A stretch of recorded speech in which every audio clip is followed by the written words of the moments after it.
Hello friends, welcome to the success Kendra. Friends, आज इस video में हम लोग 67th बीपीएससी पीटी एग्जाम 2021 के लिए 38वीं बीपीएससी से लेकर के 66वीं बीपीएससी तक में भारतीय राज्य व्यवस्था से संबंधित जितने भी प्रश्न पूछे गए हैं उनका आज हम पार्ट 2 कवर करने वाले हैं। फ्रेंड्स, इससे पहले भारतीय राज्य व्यवस्था का हमने पार्ट 1 कवर कर लिया था। अगर आपने पार्ट 1 को नहीं देखा है तो देख लीजिएगा, लिंक आपको डिस्क्रिप्शन में मिल जाएगा। जितने भी प्रश्न भारतीय राज्य व्यवस्था से संबंधित 38वीं बीपीएससी से लेकर के 66वीं बीपीएससी तक में पूछे गए हैं उनको हम लोग 2 वीडियो में कवर करने वाले थे और आज हमारा ये आखिरी वीडियो है, इसमें हम लोग कंप्लीट क्वेश्चंस को कवर कर लेंगे।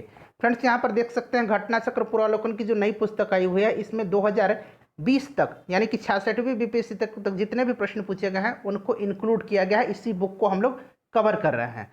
चैनल पर अगर आप पहली बार आए हैं तो सब्सक्राइब कर लीजिएगा, बेल आइकन को दबा लीजिएगा ताकि जब भी इस तरह का कोई भी इंपॉर्टेंट वीडियो अपलोड किया जाए तो उसका नोटिफिकेशन सबसे पहले आपके पास पहुंच जाए। तो चलिए फ्रेंड्स, बिना देरी किए हुए आज का सेशन स्टार्ट करते हैं। फ्रेंड्स, प्लीज़ वीडियो को लाइक और शेयर जरूर कर दीजिएगा। देखिए फ्रेंड्स, इससे पहले हम लोगों ने पार्ट 1 कवर किया हुआ था और पार्ट 1 में हम लोगों ने क्वेश्चन नंबर 1 से लेकर के 100 तक को कवर कर लिया था। क्वेश्चन नंबर 101 का आंसर मैंने आपसे पूछा था। आप में से बहुत सारे लोगों ने इसका आंसर बिल्कुल करेक्ट बताया हुआ है।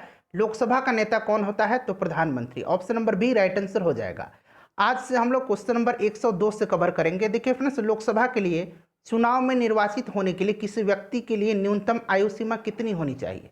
तो आपको पता है ये 25 वर्ष होनी चाहिए। Option number C right answer हो जाएगा। अगर राज्यसभा पूछा जाता तो ये 30 वर्ष हो जाता। नेक्स्ट क्वेश्चन देखिए, अगला प्रश्न है कि लोकसभा का सदस्य चुने जाने के लिए एक व्यक्ति को किस आयु से कम का नहीं होना चाहिए? देखिए, लोकसभा का सदस्य बनने के लिए कम से कम 25 वर्ष का होना अनिवार्य है। तो ऑप्शन नंबर इसका सी राइट आंसर हो जाएगा, 25 वर्ष। उसके बाद अगला प्रश्न देखिएगा कि संसद सदस्य बनने हेतु न्यूनतम उम्र क्या है? अब संसद की बात यहाँ पर आई है तो संसद में लोकसभा भी आता है और राज्यसभा भी आता है। ठीक है, तो संसद का सदस्य बनने हेतु आपको जो है न्यूनतम 25 वर्ष होनी चाहिए। अगर आप 25 वर्ष की आयु के हैं तो आप लोकसभा के सदस्य बन सकते हैं, यानी कि आप संसद के सदस्य बन सकते हैं। तो ऑप्शन नंबर सी इसका राइट आंसर हो जाएगा, 25 वर्ष। उसके बाद अगला प्रश्न देखिएगा, नेक्स्ट क्वेश्चन है कि लोकसभा चुनाव, यहाँ पर ध्यान देंगे, लोकसभा चुनाव का कोई प्रत्याशी अपनी जमानत राशि खो देता है यदि उसे प्राप्त न हो सके।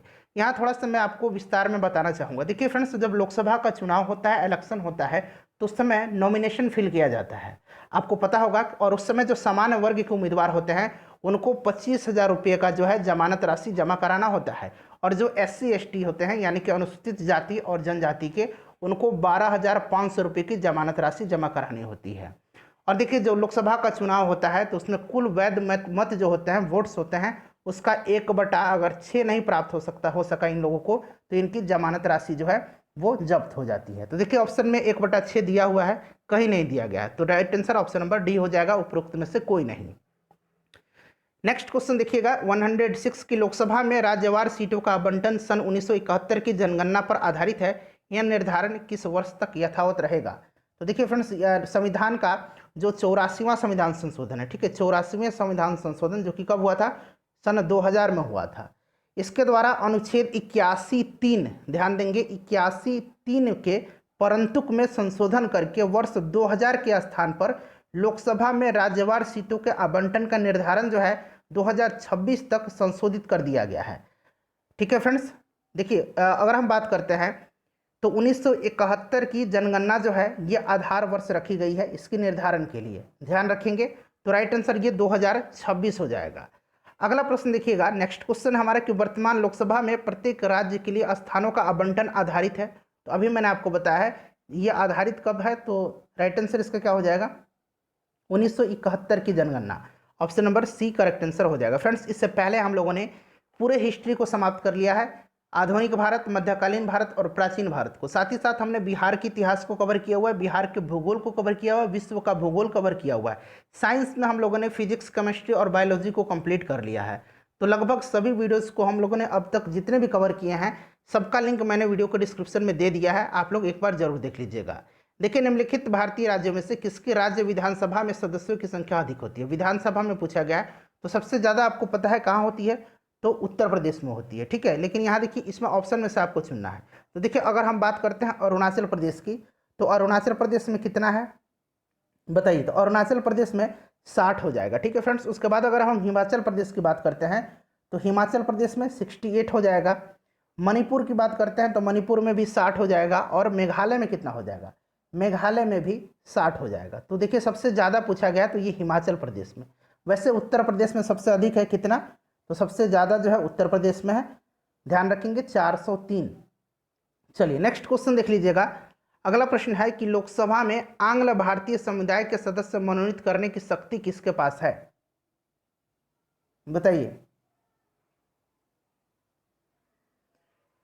तो देखिए राइट आंसर जो होगा इसका ऑप्शन नंबर बी हो जाएगा, भारत के राष्ट्रपति। ध्यान रखेंगे भारत के राष्ट्रपति। हालांकि अब आपको जो है ये आंग्ल भारतीय समुदाय के जो सदस्य मनोनीत किए जाते थे उनकी जो अब प्रावधान है उसको समाप्त कर दिया गया है। संविधान के 104वें संविधान संशोधन, ध्यान रखेंगे संविधान के 104वें संविधान संशोधन अधिनियम 2019 के द्वारा अब इसे निष्प्रभावी बना दिया गया है, ध्यान रखेंगे, ठीक है। चलिए उसके बाद नेक्स्ट क्वेश्चन देख लीजिएगा। अगला क्वेश्चन है कि भारतीय संविधान के किस अनुच्छेद के अंतर्गत लोकसभा में अनुसूचित जातियों के आरक्षण का प्रावधान किया गया था। तो राइट आंसर हो जाएगा इसका अनुच्छेद 330, option number A right answer हो जाएगा। वहीं अगर हम बात करते हैं विधानसभा में, यहाँ तो लोकसभा पूछा गया है, वहीं अगर विधानसभा में अनुसूचित जातियों के आरक्षण का प्रावधान पूछा जाता तो ये 332 हो जाता, ठीक है। 331 में आंग्ल भारतीय समुदाय के जो 2 सदस्य राष्ट्रपति के द्वारा लोकसभा में मनोनीत किए जाते थे इसका जिक्र था, क्लियर। चलिए नेक्स्ट क्वेश्चन देख लीजिएगा। अगला प्रश्न हमारा है कि लोकसभा को कार्यकाल पूरा होने से पहले भंग किया जा सकता है, बताइए राइट आंसर इसका क्या हो जाएगा। तो राइट आंसर इसका हो जाएगा प्रधानमंत्री या फिर मंत्रिपरिषद की सिफारिश पर राष्ट्रपति द्वारा, ठीक है। तो यहाँ पर देखिए प्रधानमंत्री की सिफारिश पर राष्ट्रपति के द्वारा, कभी कभी क्या होता है प्रधानमंत्री की जगह मंत्रिपरिषद दिया जाता है, तो मंत्रिपरिषद का जो मुखिया होता है वो कौन होता है, हेड प्रधानमंत्री होता है, ठीक है। तो ध्यान रखेंगे इस बात को भी। उसके बाद नेक्स्ट क्वेश्चन देख लीजिएगा कि लोकसभा को उसके कार्यकाल की समाप्ति के पूर्व ही भंग किया जा सकता है।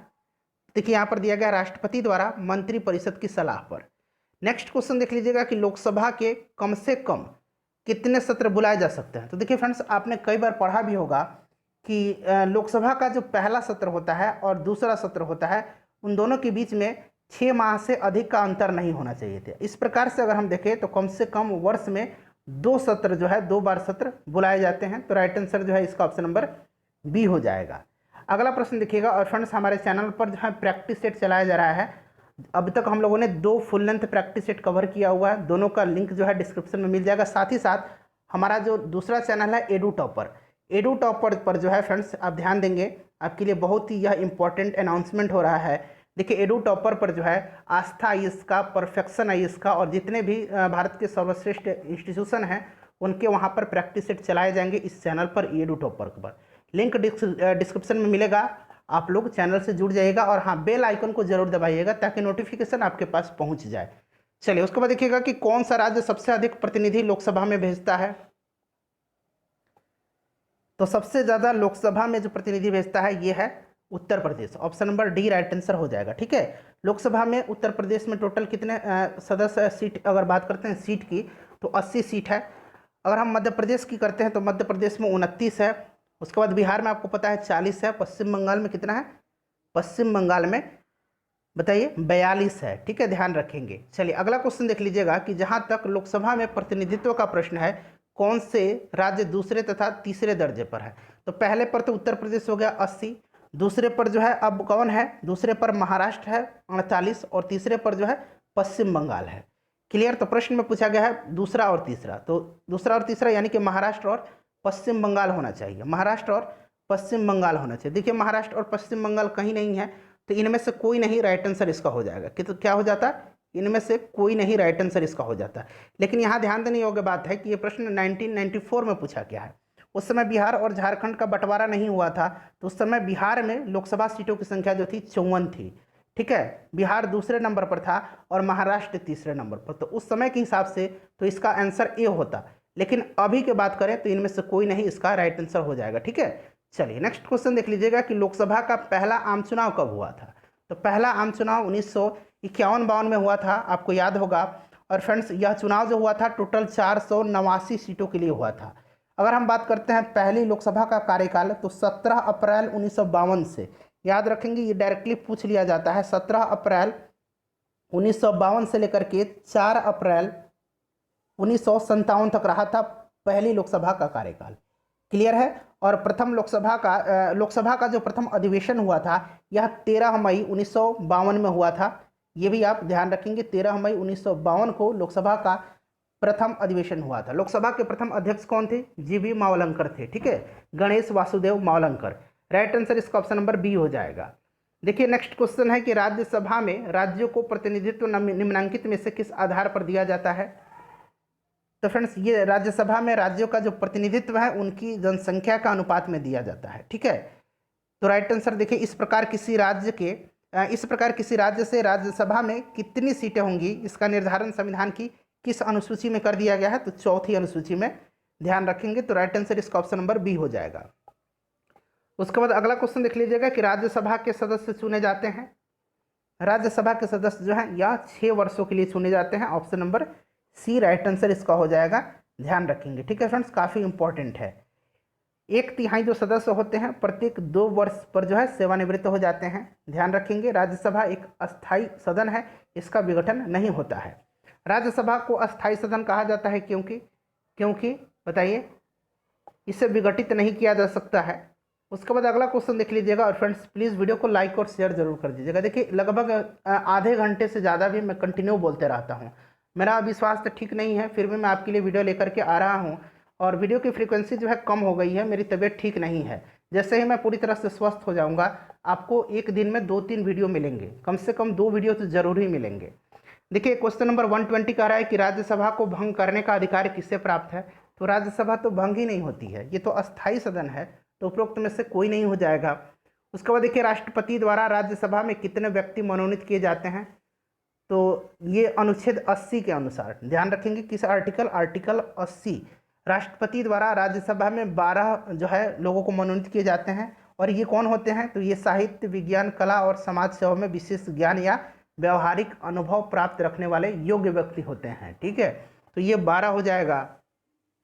राज्यसभा के चेयरमैन, तो राज्यसभा का जो यहाँ पर पूछा गया है चेयरमैन, तो ये कौन होता है? राज्यसभा का जो अध्यक्ष होता है या फिर आप इनको सभापति बोलते हैं, तो ये होते हैं भारत के उपराष्ट्रपति। ठीक है, आर्टिकल 64 के अनुसार कहा गया है कि भारत का जो उपराष्ट्रपति होगा या राज्यसभा का पदेन सभापति होगा। तो राइट आंसर इसका भारत के उपराष्ट्रपति हो जाएगा। नेक्स्ट क्वेश्चन देख लीजिएगा कि लोकसभा के स्पीकर का निर्वाचन होता है। तो लोकसभा के जो स्पीकर हैं इनका निर्वाचन लोकसभा के सदस्यों के द्वारा होता है। ठीक है, वर्तमान में अगर हम बात करें तो लोकसभा के अध्यक्ष ओम बिरला हैं। ठीक है फ्रेंड्स, ध्यान रखेंगे। तो राइट आंसर इसका क्या हो जाएगा? राइट आंसर इसका ऑप्शन नंबर सी हो जाएगा। उसके बाद देखिए लोकसभा के वर्तमान उपाध्यक्ष हैं। लोकसभा के वर्तमान उपाध्यक्ष पूछा गया है, बताइए। तो देखिए ये पूछा गया दरअसल 1999 में। ठीक है, तो इनमें से कोई नहीं हो जाएगा अभी। Right answer option number D हो जाएगा। उसके बाद नेक्स्ट क्वेश्चन देख लीजिएगा कि संसद के 2 सत्रों के बीच अधिकाधिक अंतराल होना चाहिए। अधिकाधिक लिखा हुआ है, अधिक से अधिक कितना अंतराल होना चाहिए? तो ये 6 महीने का। Option number B right answer हो जाएगा। अभी हमने इसके बारे में चर्चा किया था। उसके बाद देखिएगा कि राजनीतिक शब्दावली में शून्यकाल का अर्थ होता है। बताइए शून्यकाल का क्या अर्थ होता है? इंपॉर्टेंट क्वेश्चन है, कई बार पूछा गया है। बताइए राइट आंसर इसका क्या हो जाएगा? शून्यकाल का अर्थ इसमें बताना है आपको। बताइए फ्रेंड्स, फटाफट बताइए, थोड़ा सा समय लीजिए, पढ़िए और फिर बताइए। तो देखिए संसद के दोनों सदनों में प्रश्नकाल के ठीक बाद का समय जो होता है उसको क्या कहा जाता है? उसको कहा जाता है शून्यकाल। अगर हम इस ऑप्शन में देखें तो इनमें से कोई नहीं इसका करेक्ट आंसर हो जाएगा। ऑप्शन नंबर ई इसका राइट आंसर अभी हो जाएगा, क्योंकि इसमें से कोई सा भी सही नहीं दिया गया ऑप्शन।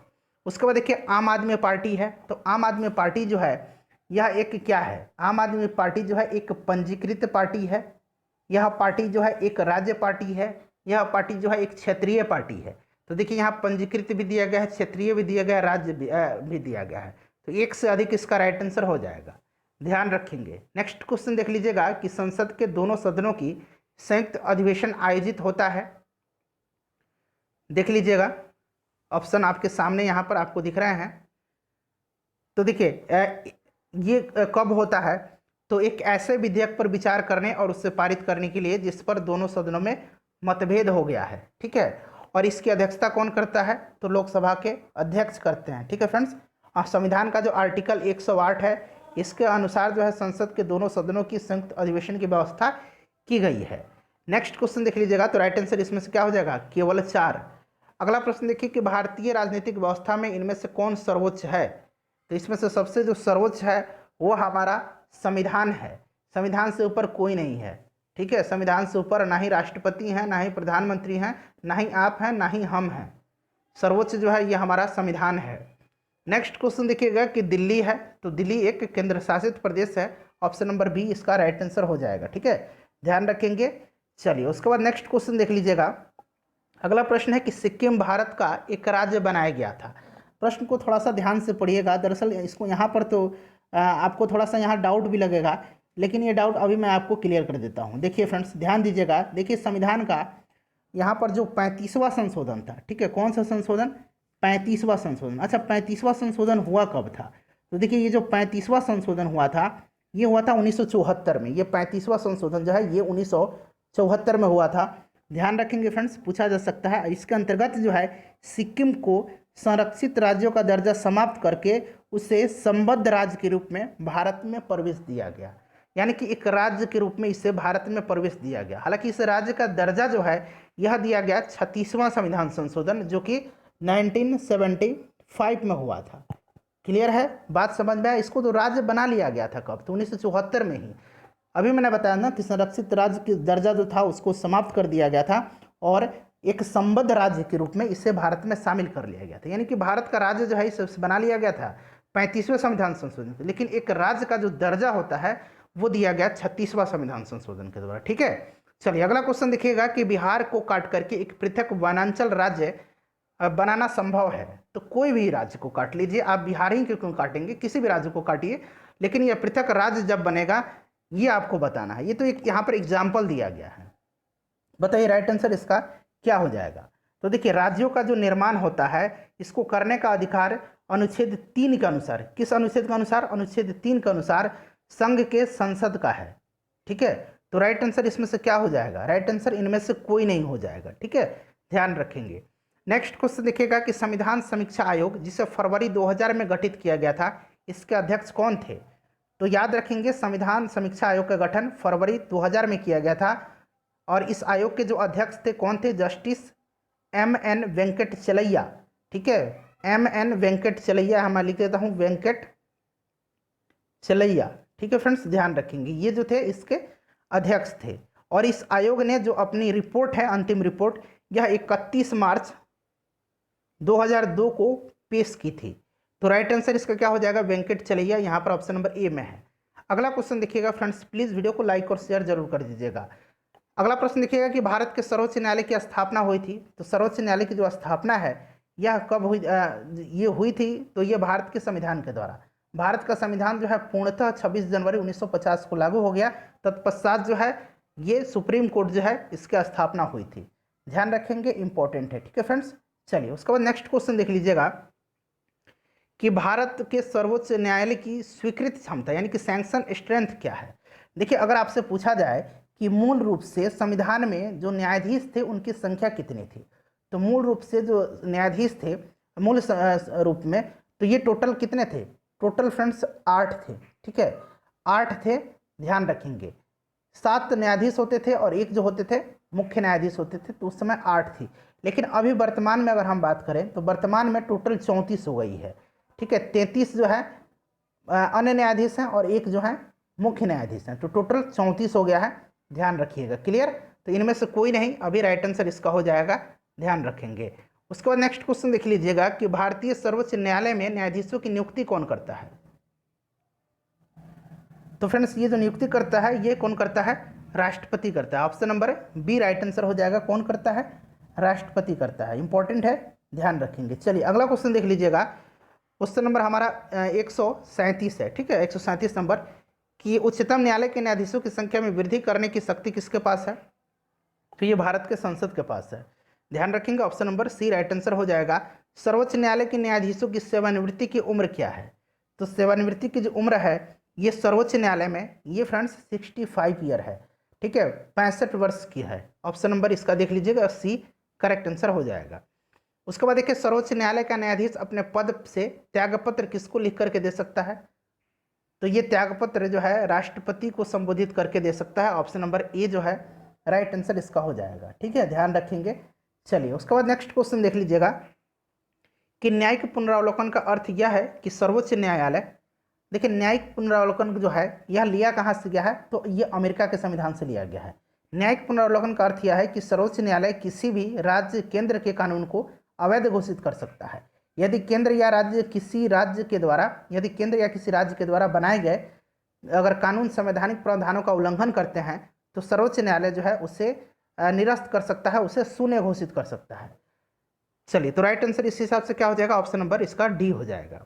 नेक्स्ट क्वेश्चन देखिएगा कि राज्य सरकार का कार्यकारी अध्यक्ष या संवैधानिक प्रमुख कौन होता है, तो ये राज्यपाल होता है। Option number B right answer हो जाएगा। संविधान के अनुच्छेद 154(1) के अनुसार, संविधान के आर्टिकल 154(1) के अनुसार राज्य की कार्यपालिका शक्ति राज्यपाल में निहित होगी, जिसका वह प्रयोग संविधान के अनुसार स्वयं या अपने अधीनस्थ अधिकारियों के माध्यम से कर सकेगा। नेक्स्ट क्वेश्चन है कि किस राज्य का राज्यपाल नियुक्त किया जाता है, तो देखिए राज्यपाल जो है यह नियुक्त किया जाता है राष्ट्रपति के द्वारा। तो राइट आंसर यहाँ पर देखिए ऑप्शन नंबर सी हो जाएगा, राष्ट्रपति के द्वारा। राज्यपाल राष्ट्रपति के प्रसाद पर्यंत पद धारण करता है। ठीक है, इसके अलावा वह कभी भी राष्ट्रपति को संबोधित कर करके अपना त्यागपत्र दे सकता है। अगला प्रश्न देखिएगा कि भारतीय संविधान के अनुसार राज्यों की विधायिका में सम्मिलित है, तो विधायिका में क्या क्या सम्मिलित है, तो देखिए संविधान का जो आर्टिकल 168 है, अनुच्छेद 168, इसके अनुसार राज्यों की विधायिका में राज्यपाल, विधानसभा और जहां पर विधान परिषद है वो जो है इसमें शामिल हैं। तो देखिए राइट आंसर इस हिसाब से देखा जाए तो ऑप्शन नंबर में क्या हो जाएगा, इसका देख लीजिएगा यहाँ पर दिया गया राज्यपाल, विधानसभा और विधान परिषद जहाँ इसका अस्तित्व है, तो 4 नंबर सही हो जाएगा। यहाँ पर नीचे आइए तो देखिए केवल 4 इसका करेक्ट आंसर हो जाएगा। नेक्स्ट क्वेश्चन देखिएगा कि उत्तर प्रदेश के राज्यपाल ने विधानसभा के क्षेत्र के आयोजन के लिए इसके अध्यक्ष को निर्देशित किया, ऐसा करने में वे उन अधिकारों का उपयोग कर रहे हैं जो उनके पद में निहित नहीं है। तो ये है आर्टिकल 175(2) द्वारा। ठीक है, ध्यान रखेंगे, ऑप्शन नंबर सी इसका राइट आंसर हो जाएगा। देखिए फ्रेंड्स, भारतीय संविधान का जो अनुच्छेद 175(2) है, इसका अनुसार राज्यपाल राज्य के विधानमंडल में उस समय लंबित किसी विधेयक के संबंध में संदेश या कोई अन्य संदेश उस राज्य के विधानमंडल में जो दोनों सदन है उसमें भेज सकेगा, और जिस सदन में कोई संदेश इस प्रकार से भेजा गया है वह सदन उस संदेश द्वारा विचार करने के लिए अपेक्षित विषय पर सुविधा अनुसार शीघ्रता से विचार करेगा। तो राइट आंसर इसका ऑप्शन नंबर सी हो जाएगा। उसके बाद देखिएगा कि भारत में राज्य विधान पालिकाओं का उच्च सदन कौन होता है, तो जहाँ विधान परिषद है वहाँ तो विधान परिषद हो जाएगा। ठीक है, option number A right answer हो जाएगा, विधान पालिका परिषद। अगला प्रश्न देखिएगा, किसी राज्य में विधान परिषद की संरचना अथवा विघटन किया जा सकता है, तो देखिए फ्रेंड्स, इसका अगर हम विघटन की बात करते हैं तो किसी राज्य में विधान परिषद की संरचना या विघटन का अधिकार संसद को है। संसद ऐसा तब कर सकती है जब ऐसा कोई प्रस्ताव राज्य विधानसभा की कुल सदस्य संख्या के बहुमत द्वारा तथा उपस्थित और मतदान करने वाले सदस्यों की संख्या का कम से कम 2/3 बहुमत द्वारा पारित हो, तब कौन कर सकता है, तब ये जो है केंद्रीय संसद कर सकता है ऐसा। ठीक है, option number B right answer हो जाएगा। निम्नलिखित राज्यों में कहाँ विधान परिषद है, तो वर्तमान में कितने राज्यों में, 6 राज्यों में विधान परिषद है। ये राज्य कौन कौन से हैं, तो ध्यान रखेंगे ये राज्य हैं बिहार, महाराष्ट्र, कर्नाटक, आंध्र प्रदेश, तेलंगाना और उत्तर प्रदेश। ठीक है, ध्यान रखेंगे 6 राज्यों में है। तो इसमें से पूछा गया है तो यहाँ पर देख लीजिए बिहार हो जाएगा ऑप्शन नंबर 4 में। क्लियर। चलिए आगे बढ़िएगा कि भारतीय संविधान के निम्नलिखित अनुच्छेदों में से कौन राज्य की विधानसभाओं के निर्वाचन का प्रावधान प्रस्तुत करता है, तो फ्रेंड्स ये करता है आर्टिकल 170। अगर हम आर्टिकल 176 की बात करते हैं तो राज्यपाल का विशेष अभिभाषण से यह संबंधित है। अनुच्छेद 178 विधानसभा का अध्यक्ष और उपाध्यक्ष से संबंधित है। नेक्स्ट क्वेश्चन देखिएगा, यदि किसी राज्य की विधानसभा का अध्यक्ष यानी कि स्पीकर पद त्याग करना चाहे तो उसे अपना त्यागपत्र किसे देना चाहिए, तो अध्यक्ष जो होता है या उपाध्यक्ष को देता है, और उपाध्यक्ष अपना त्यागपत्र अध्यक्ष को देता है। ठीक है, नेक्स्ट क्वेश्चन देख लीजिएगा कि किसी उच्च न्यायालय ने यह फैसला दिया है कि एक ही बार में 3 बार तलाक कहने से तलाक होना गैर कानूनी है। तो देखिए फ्रेंड्स, यह जो दिया गया है, इलाहाबाद उच्च न्यायालय ने रहमतुल्लाह बनाम स्टेट ऑफ यूपी 1994 के मामले में यह निर्णय दिया कि यदि विधि के उपबंधों को विफल करने के उद्देश्य से 3 बार तलाक कह करके तलाक लिया जाता है तो ऐसा तलाक गैर कानूनी होगा। तो राइट आंसर हो जाएगा इसका इलाहाबाद उच्च न्यायालय। अगला क्वेश्चन देखिएगा कि निम्नलिखित उच्च न्यायालयों में से कौन एक से अधिक राज्य या केंद्र शासित प्रदेश के लिए है।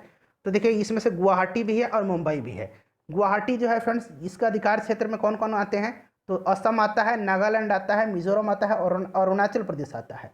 वहीं अगर हम मुंबई की बात करते हैं तो इसमें महाराष्ट्र आएगा, गोवा आएगा, दादर और नगर हवेली आएगा और दमन और दीव आएंगे। ठीक है, तो एक से अधिक इसका करेक्ट आंसर हो जाएगा, ऑप्शन नंबर ई इसका राइट आंसर हो जाता।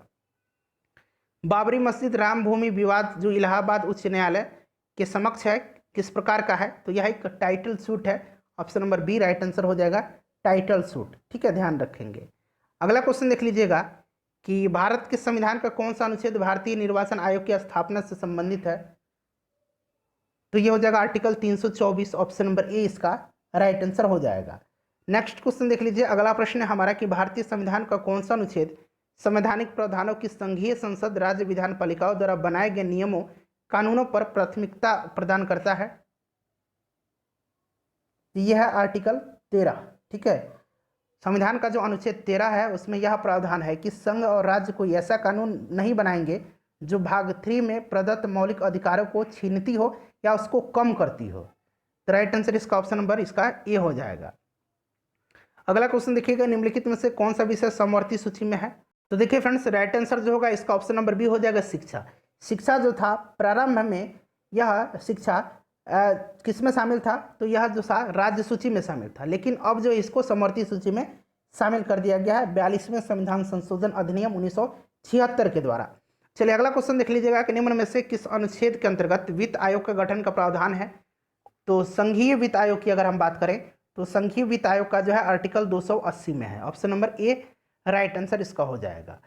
नेक्स्ट क्वेश्चन देखिएगा, और ये जो वित्त आयोग है इसके गठन का जो अधिकार है ये किसके पास है, भारत के राष्ट्रपति के पास है। क्लियर। चलिए वित्त आयोग का कार्य अगर पूछा जाए तो आप क्या बताएंगे, तो देखिए केंद्र और राज्यों के बीच जो है यह टैक्स रेवेन्यू के वितरण पर सिफारिश देने के लिए जो है इसका गठन किया जाता है।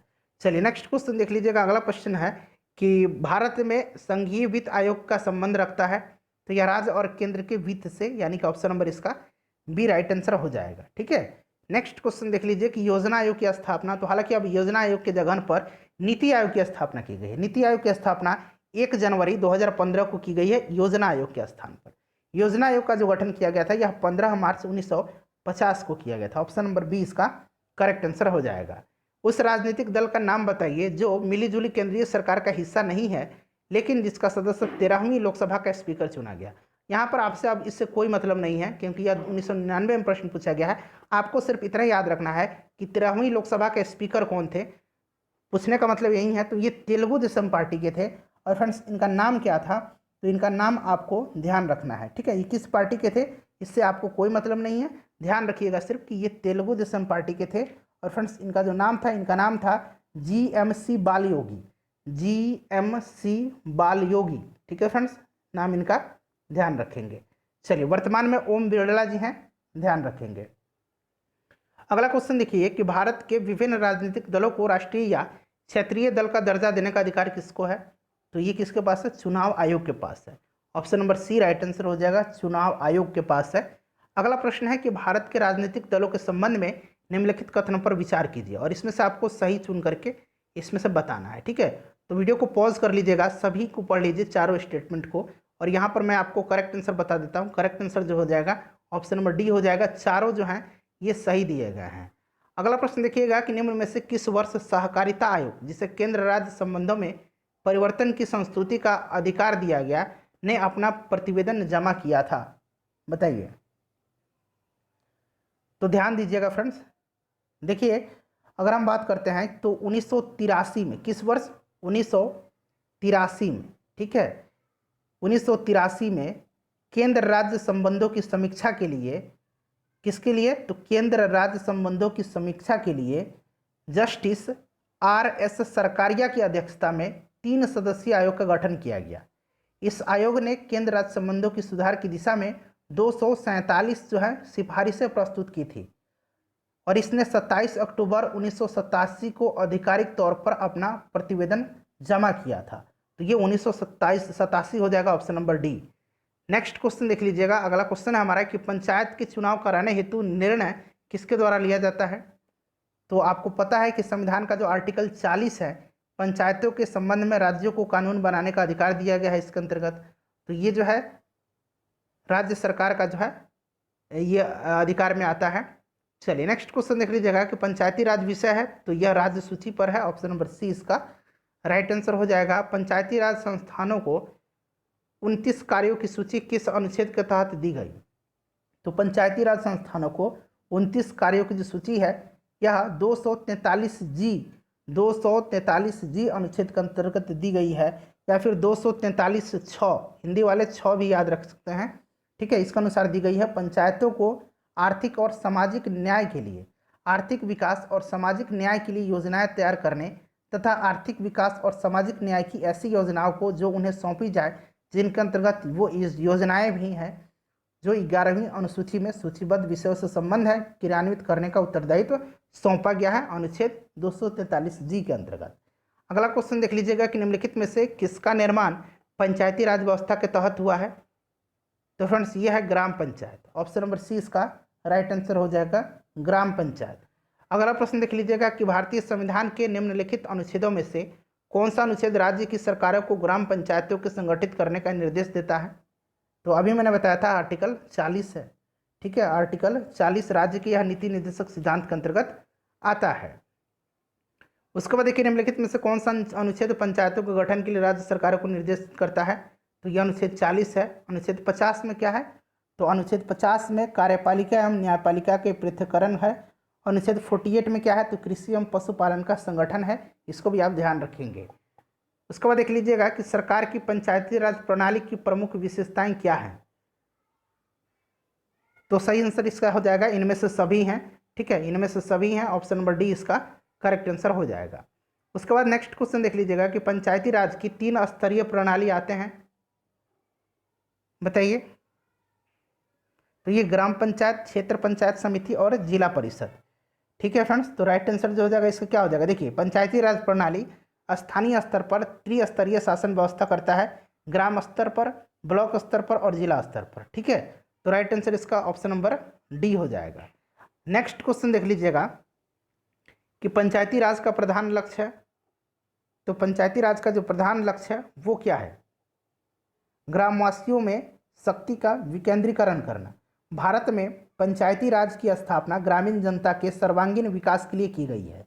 यह शक्तियों के विकेंद्रीकरण, लोगों की भागीदारी, सामुदायिक विकास का प्रतिनिधित्व करता है। ग्रामवासियों में शक्ति का विकेंद्रीकरण इसका करेक्ट आंसर हो जाएगा। देखिए, सफलतापूर्वक कार्य हेतु पंचायती राज को पूरे सहयोग की जरूरत पड़ती है। तो ये स्थानीय जो लोग हैं, स्थानीय जनता है, उन्हीं की पड़ती है। Option number A right answer हो जाएगा। भारत में पंचायती राज प्रतिनिधित्व करता है, तो ये करता है सभी की शक्तियों का विकेंद्रीकरण। अभी मैंने बताया था आपको, लोगों की हिस्सेदारी और सामुदायिक विकास। Option number D right answer हो जाएगा।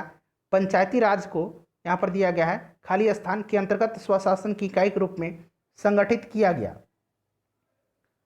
तो फ्रेंड्स ये किया गया आपको संविधान का जो 73वां संशोधन हुआ था इसी के तहत। ठीक है, तो ऑप्शन नंबर इसका डी राइट आंसर हो जाएगा।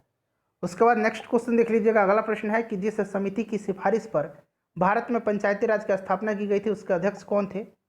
तो बलवंत राय मेहता समिति, इन्हीं की सिफारिश पर जो है पंचायती राज की स्थापना की गई थी। Option number C right answer हो जाएगा।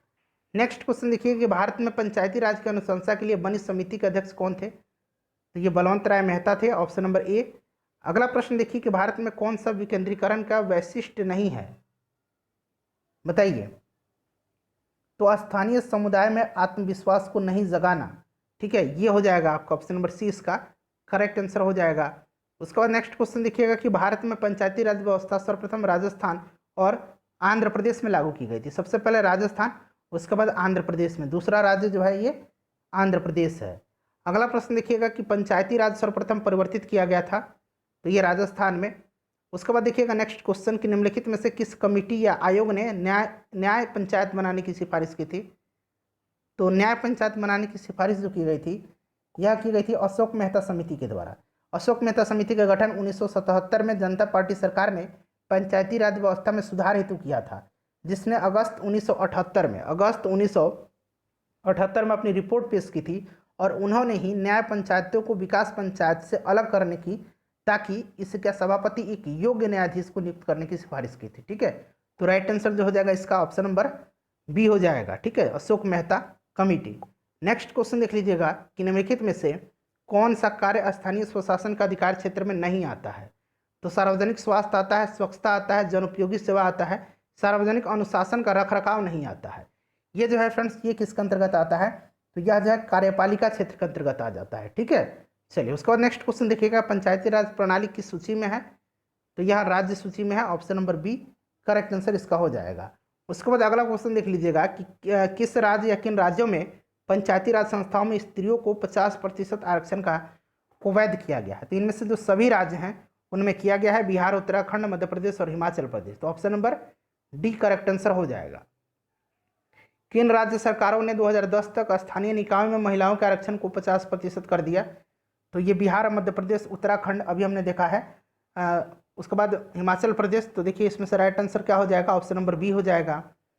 अगला क्वेश्चन देखिए, 73वें संविधान संशोधन कानून की वैधानिक शुरुआत किस संविधान संशोधन के बिल से हुई थी।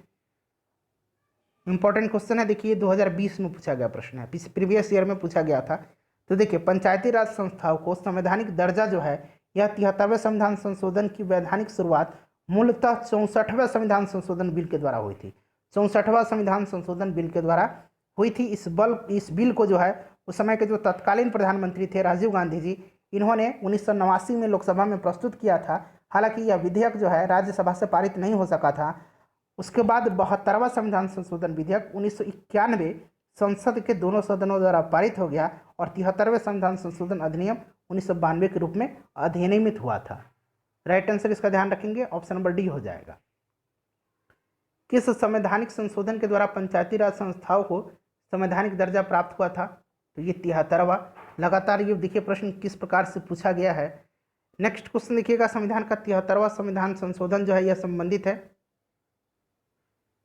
तो ये पंचायती राज प्रणाली हो जाएगा। अगला क्वेश्चन है हमारा कि भारत में इनमें से कौन सा विषय पंचायती राज संस्थाओं की शक्ति के अंतर्गत नहीं आता है,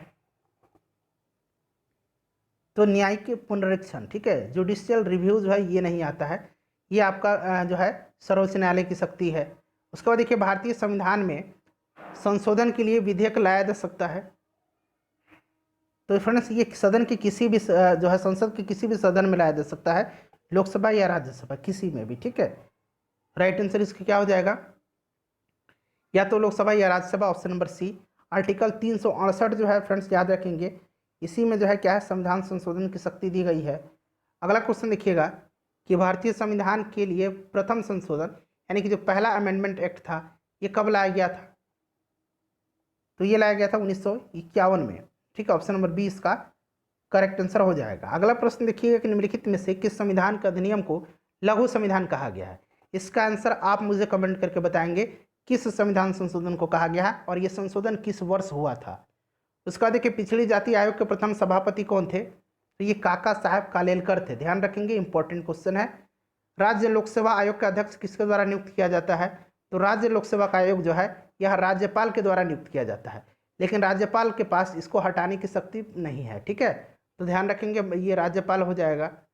उसके बाद नेक्स्ट क्वेश्चन देख लीजिएगा कि भारत में मतदान के लिए प्रयोग की जाने वाली मशीन वीवीपैट का संस्करण क्या है। वीवीपैट का फुल फॉर्म जान लीजिएगा, voter verified paper audit trial. Voter verified paper audit trial. ठीक है फ्रेंड्स, वर्तमान समय में मतदान के लिए जो प्रयोग की जाने वाली वीवीपैट मशीन है यह M3 संस्करण है। ठीक है, ऑप्शन नंबर इसका सी राइट आंसर हो जाएगा। उसके बाद देखिएगा कि भारत में वरीयता क्रम में निम्नलिखित में से कौन पहले आता है। देखिए अगर इस प्रश्न के हिसाब से हम बात करते हैं तो ये जो यूपीएससी का अध्यक्ष होता है उसके बाद चीफ इलेक्शन कमिश्नर होता है यानी कि मुख्य चुनाव आयुक्त, और सीएजी जो होता है कंट्रोलर ऑडिटर जनरल यानी कि नियंत्रक एवं महालेखा परीक्षक, इनकी वरीयता जो है ये सामान्य है। ठीक है, तो इस हिसाब से देखा जाए तो सही आंसर तो एक से अधिक हो जाएगा। टोटल 195 प्रश्न थे। ठीक है, जिनको हम लोगों ने 2 पार्ट में कवर किया हुआ है। फ्रेंड्स वीडियो को प्लीज़ लाइक और शेयर जरूर कर दीजिएगा। नेक्स्ट वीडियो जो होगा हमारा भारत का भूगोल होगा। विश्व का भूगोल हमने कंप्लीट कर लिया, अब हम लोग भारत के भूगोल को कवर करेंगे।